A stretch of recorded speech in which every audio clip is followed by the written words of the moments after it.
where the earliest victims of a plague that changed the world finally came to rest. These are the final resting places of 50 famous men and women whose lives were cut short by AIDS across the 1980s and 1990s.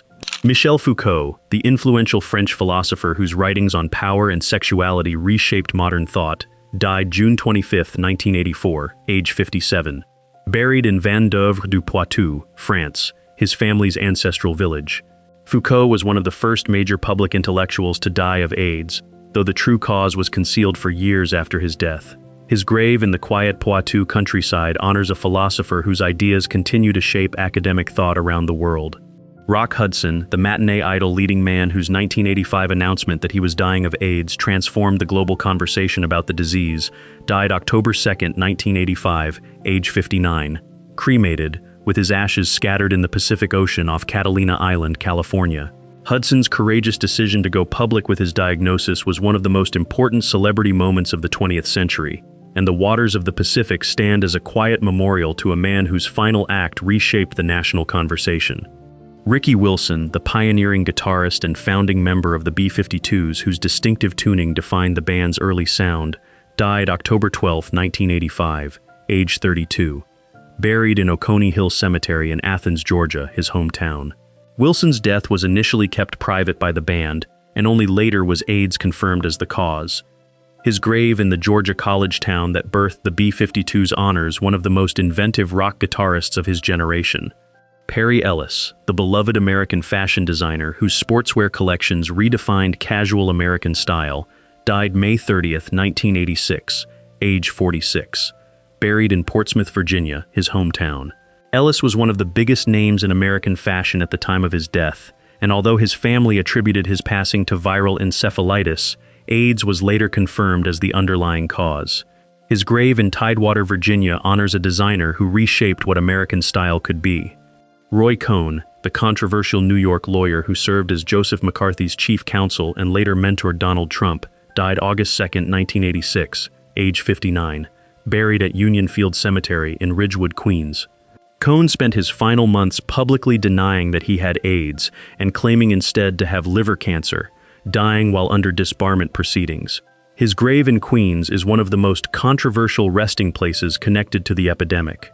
Jerry Smith, the two-time Pro Bowl tight end for the Washington Redskins who became the first professional athlete to publicly disclose his AIDS diagnosis, died October 15, 1986, age 43, buried in Silver Spring, Maryland. Smith's courageous 1986 interview from his hospital bed was one of the first times a major American athlete had publicly acknowledged the disease. His grave in the D.C. suburbs honors a pioneer of AIDS awareness in professional sports.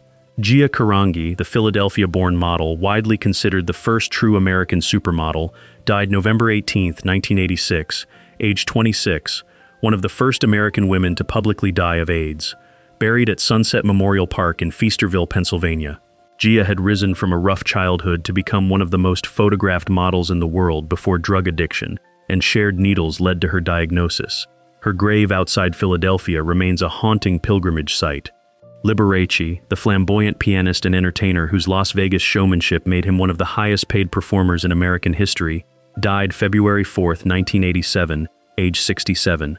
Buried at Forest Lawn Memorial Park in the Hollywood Hills. Liberace's family and estate initially denied that AIDS was the cause of death, but a coroner's investigation quickly confirmed the truth.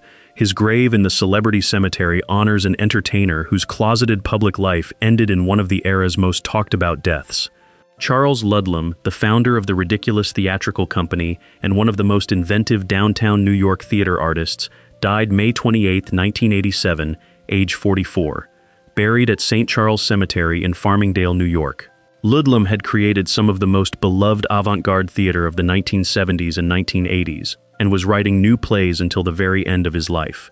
His grave on Long Island honors a pioneer whose influence on downtown performance culture cannot be measured. Sylvester, the flamboyant disco singer whose falsetto voice powered classics including You Make Me Feel Mighty Real, died December 16, 1988, age 41. Buried at Skyview Memorial Lawn in Vallejo, California. Sylvester spent his final months openly discussing his diagnosis and used his platform to raise awareness of the disease that would soon take him. His grave near the San Francisco Bay Area he called home honors a fearless artist whose music defined an entire era of queer nightlife. Robert Mapplethorpe, the controversial and brilliant photographer whose stark black and white portraits redefined art photography, died March 9, 1989, age 42, cremated, with his ashes interred at St. John's Cemetery in Queens, New York. Mapplethorpe's late career photographs of his own dying body became some of the most powerful visual documents of the AIDS crisis. His grave in Queens honors an artist whose work continues to provoke and inspire decades after his death. Esteban de Jesus, the Puerto Rican boxing champion who had famously handed Roberto Duran his first professional loss, died May 11, 1989, age 37, buried in Carolina, Puerto Rico, his hometown. De Jesus had been serving a prison sentence for murder when his diagnosis became public, and Duran himself famously visited his old rival in his final days as a gesture of reconciliation. His grave honors a boxer whose story arced from champion to cautionary tale. Steve Rubell, the ebullient co-founder of Studio 54 who created the most famous nightclub in New York City history, died July 25, 1989, age 45, buried at Beth David Cemetery in Elmont, New York. Rubell had built Studio 54 into the ultimate symbol of late 1970s nightlife glamour, before serving prison time for tax evasion and returning to build another empire. His grave on Long Island honors a nightlife impresario whose vision defined the disco era. Ryan White, the courageous Indiana teenager whose battle to attend school after contracting AIDS from a blood transfusion changed federal law, died April 8, 1990, age 18, buried at Cicero Cemetery in Cicero, Indiana. White had been a hemophiliac who contracted HIV through a contaminated blood product and became the unlikely face of AIDS awareness for millions of Americans. His grave in the small Indiana town where he was finally welcomed after years of discrimination is a truly sacred site. Ian Charleson, the Scottish actor beloved for his role as Eric Liddell in Chariots of Fire, died January 6, 1990, age 40, buried in Edinburgh, Scotland. Charleson had continued performing Hamlet at the National Theatre in London even after his diagnosis, delivering what critics called one of the greatest performances of the role in a generation. His grave in his native Scotland honors a great classical actor, whose courage in his final days became legendary. Freddie Mercury, the legendary Queen frontman whose four-octave voice and theatrical stage presence made him one of the greatest rock performers of all time, died November 24, 1991, age 45, one day after publicly announcing his AIDS diagnosis. Cremated, with his ashes given to his close friend Mary Austin, who kept their final location a closely guarded secret. Mercury left no public grave, and the mystery surrounding his final resting place has only added to the lasting legend of one of rock's most beloved icons. Robert Reed, the beloved television dad who played Mike Brady on The Brady Bunch, died May 12, 1992, age 59, from lymphoma with AIDS, listed as a contributing cause on his death certificate, buried at Memorial Park Cemetery in Skokie, Illinois. Reed had been a private and closeted man throughout his career, and the public revelation of his diagnosis after his death shocked millions of fans who had grown up watching him. His grave honors a beloved American television father. Paul Jabara, the Oscar-winning songwriter behind Donna Summer's Last Dance and The Weather Girls' It's Raining Men, died September 29, 1992, age 44, cremated in a private ceremony in Los Angeles. Jabara had been one of the most prolific hitmakers of the disco era and continued writing songs until the very end of his life. His memory lives in every dance floor that has ever exploded into joy at the first notes of his most famous compositions. Arthur Ashe, the three-time Grand Slam tennis champion and pioneering civil rights advocate, died February 6, 1993, age 49, from AIDS-related pneumonia contracted through a blood transfusion. Buried at Woodland Cemetery in Richmond, Virginia, his hometown. Ashe had been the first African-American man to win the U.S. Open, the Australian Open, and Wimbledon, and he used his final years to advocate for AIDS research and racial justice. His grave in Richmond honors a champion whose courage changed far more than tennis. Rudolf Nureyev, the legendary Russian-born ballet dancer whose 1961 defection to the West made him a global sensation, died January 6, 1993, age 54, buried at Sainte-Geneviève-des-Bois Russian Cemetery outside Paris. Nureyev's grave is famously covered by a mosaic replica of an oriental rug he had loved in life, one of the most striking and beautiful monuments in all of European ballet history. His grave in the Russian émigré cemetery honors perhaps the greatest male dancer of the 20th century.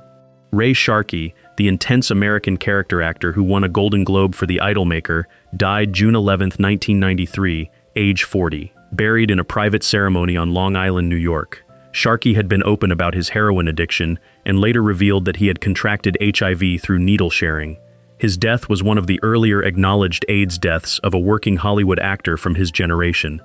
Randy Shilts, the pioneering journalist whose book And the Band Played On became the definitive early history of the AIDS crisis, died February 17, 1994, age 42, cremated in a private ceremony in San Francisco. Shilts had been the first openly gay reporter at a major American newspaper and had chronicled the epidemic with unmatched depth from its earliest days. His memory lives on in the essential journalistic work that made him one of the most important writers of his generation. Elizabeth Glaser, the pediatric AIDS activist and wife of actor Paul Michael Glaser, who had unknowingly transmitted HIV to her 2 children through breastfeeding, died December 3, 1994, age 47, buried at Westwood Village Memorial Park in Los Angeles. Glaser had founded the Elizabeth Glaser Pediatric AIDS Foundation, which has since raised hundreds of millions of dollars for research. Her grave at Westwood honors a woman whose personal tragedy became a global force for good.